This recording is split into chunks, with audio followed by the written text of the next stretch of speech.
আসসালামু আলাইকুম। সংবাদে আপনাদের সবাইকে স্বাগতম জানাচ্ছি। আমি ফাইজা। শুরুতেই সংবাদ শিরোনাম। এতক্ষণ শুনছিলেন সংবাদ শিরোনাম, এবার বিস্তারিত খবর। ২৫০ আসনে সমঝোতা, ১৭৯ আসনে থাকছে জামায়াতের প্রার্থী, এনসিপির ৩০।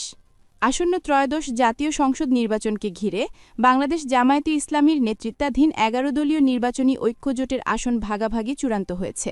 বৃহস্পতিবার রাত ৯টার দিকে রাজধানীর ডিপ্লোমা ইঞ্জিনিয়ার্স ইনস্টিটিউশনে এক সংবাদ সম্মেলনে এ তথ্য জানিয়েছেন জামায়াতে ইসলামীর নায়েবে আমির সৈয়দ আবদুল্লাহ মোহাম্মদ তাহের। ঘোষণায় তিনি বলেন, বাংলাদেশ জামায়াতে ইসলামী ১৭৯, জাতীয় নাগরিক পার্টি এনসিপি ৩০, বাংলাদেশ খেলাফত মজলিস ২০, খেলাফত মজলিস ১০টি, এলডিপি ৭টি আসনে লড়বে। এছাড়াও এবি পার্টি ৩, বিডিপি ২ ও নেজামি ইসলাম পার্টি ২টি আসনে প্রতিদ্বন্দ্বিতা করবে বলে জানান তিনি। তিনি বলেন, কিছু আসনে এখনও ঝামেলা রয়েছে, এটি প্রত্যাহারের পর ঠিক হবে। উল্লেখ্য, বাংলাদেশ জামায়াতে ইসলামী সহ ১১টি রাজনৈতিক দলের ১১ দলীয় নির্বাচনী ঐক্যের আনুষ্ঠানিক ঘোষণা দেয়া হয়েছে।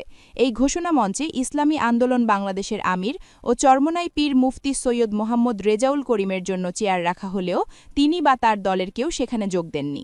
ফলে এখন পর্যন্ত কার্যত ১০ দলকে সমঝোতায় দেখা যাচ্ছে। নির্বাচনী ঐক্যের চূড়ান্ত ঘোষণা দেওয়ার জন্য আজ বৃহস্পতিবার রাতে রাজধানীর কাকরাইলে ইনস্টিটিউশন অব ডিপ্লোমা ইঞ্জিনিয়ার্স বাংলাদেশের মুক্তিযুদ্ধ স্মৃতি মিলনায়তনে সংবাদ সম্মেলন করেন ১০ দলের নেতারা। সংবাদ সম্মেলনের ব্যানারে লেখা ছিল ঐক্যবদ্ধ বাংলাদেশ ও ১১ দলীয় নির্বাচনী ঐক্য। সেখানে জাতীয় সংসদের ৩০০ আসনের মধ্যে ২৫০টি আসনে সমঝোতার কথা ঘোষণা করা হয়েছে। রাত ৮টায় এই সংবাদ সম্মেলন শুরু হওয়ার কথা ছিল। এর জন্য মঞ্চ প্রস্তুত করা সহ যাবতীয় প্রস্তুতিও শুরু হয় ঘণ্টাখানেক আগে। তবে ১১ দলের শীর্ষ নেতারা সংবাদ সম্মেলনে আসেন ৮টা ৪০ মিনিটে। সংবাদ সম্মেলনে সমঝোতার আনুষ্ঠানিক ঘোষণা দেন জামায়াতের নায়েবে আমির সৈয়দ আবদুল্লাহ মোহাম্মদ তাহের। তিনি জানান, সমঝোতার অংশ হিসাবে জামায়াতে ইসলামী ১৭৯ আসনে এবং জুলাই গণ অভ্যুত্থানের ছাত্র নেতৃত্বের দল জাতীয় নাগরিক পার্টি এনসিপি প্রতিদ্বন্দ্বিতা করবে ৩০টি আসনে।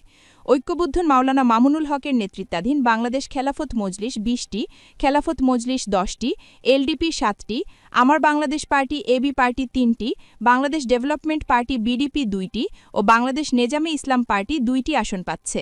জাতীয় গণতান্ত্রিক পার্টি জাগপা ও বাংলাদেশ খেলাফত আন্দোলন সমঝোতায় থাকলেও তাদের আসন এখনও চূড়ান্ত হয়নি বলে জানান জামায়াত নেতা তাহের। পরে সাংবাদিকদের এক প্রশ্নের জবাবে সংবাদ সম্মেলনে জামায়াতের আমির শফিকুর রহমান বলেন, জোট ভাঙেনি, জোট আছে। কোনো একটা দল যে কারণেই হোক একমত হল না, এর মানে তো জোট ভাঙা নয়। এটি আসলে জোটও নয়, নির্বাচনী ঐক্য। ইসলামী আন্দোলনের নাম উল্লেখ না করে তিনি বলেন, একটি দল সূচনায় আমাদের সঙ্গে ছিল, কিন্তু এখানে দেখা যাচ্ছে না। এটা ভাঙনের কোনো ব্যাপার নয়। তারা নিজেদের নিয়ে আরও বোঝাপড়া করছেন। তাদের সঙ্গে আমাদের নিয়মিত যোগাযোগ আছে। তারা চূড়ান্ত সিদ্ধান্ত জানাবেন। আমরা আশা করছি তারা আমাদের সঙ্গেই থাকবেন। এদিকে নির্বাচনী সমঝোতা নিয়ে দলের অবস্থান জানাতে আগামীকাল শুক্রবার বিকেল ৩টায় সংবাদ সম্মেলন ডেকেছে ইসলামী আন্দোলন।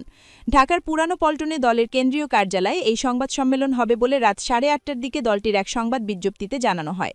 ইসলামী আন্দোলনকে ছাড়াই অনুষ্ঠিত সংবাদ সম্মেলনে নির্বাচনী ঐক্যের মূল বক্তব্য তুলে ধরেন জামায়াতের আমির। আরও বক্তব্য দেন বাংলাদেশ খেলাফত মজলিসের আমির মাওলানা মামুনুল হক, এনসিপির আহ্বায়ক নাহিদ ইসলাম ও খেলাফত মজলিসের মহাসচিব আহমদ আব্দুল কাদের। সংবাদ সম্মেলন সঞ্চালনা করেন ১১ দলের সমন্বয়ক ও জামায়াতের সহকারী secretary general HM. Hamidur Rahman Azad. এনসিপির মুখপাত্র ও সাবেক উপদেষ্টা আসিফ মাহমুদ সজীব ভুঁইয়া সংবাদ সম্মেলনে উপস্থিত ছিলেন। সংবাদ সম্মেলন শেষে ১০ দলের নেতারা হাতে হাত দিয়ে ওপর তুলে ধরে ঐক্যের বার্তা দেন। এ সময় উপস্থিত নেতাকর্মীরা নারায়ে তাকবীর, আল্লাহু আকবার, ইনকিলাব ইনকিলাব, জিন্দাবাদ জিন্দাবাদ বলে স্লোগান দেন। ত্রয়োদশ জাতীয় সংসদ নির্বাচনে জামায়াতে ইসলামী সহ ১১ দলের আসন সমঝোতা বিষয়ে সংবাদ সম্মেলন করে আনুষ্ঠানিক ঘোষণা দেওয়ার কথা ছিল গতকাল বুধবার। গতকাল বিকেল ৪:৩০টায় ওই সংবাদ সম্মেলন হওয়ার কথা থাকলেও পরে স্থগিত করা হয়। মূলত সমঝোতায় আসন বণ্টন নিয়ে জামায়াত ও ইসলামী আন্দোলনের মধ্যে বনিবনা না হওয়ায় এই পরিস্থিতি তৈরি হয়। পরে আজ বৃহস্পতিবার বেলা ১১:৩০টার দিকে আসন সমঝোতা চূড়ান্ত করতে রাজধানীর মগবাজারে জামায়াতের কেন্দ্রীয় কার্যালয়ে বৈঠকে বসেন জামায়াতে ইসলামী সহ ১০ দলের শীর্ষ নেতারা। এই বৈঠকে ইসলামী আন্দোলন ছিল না।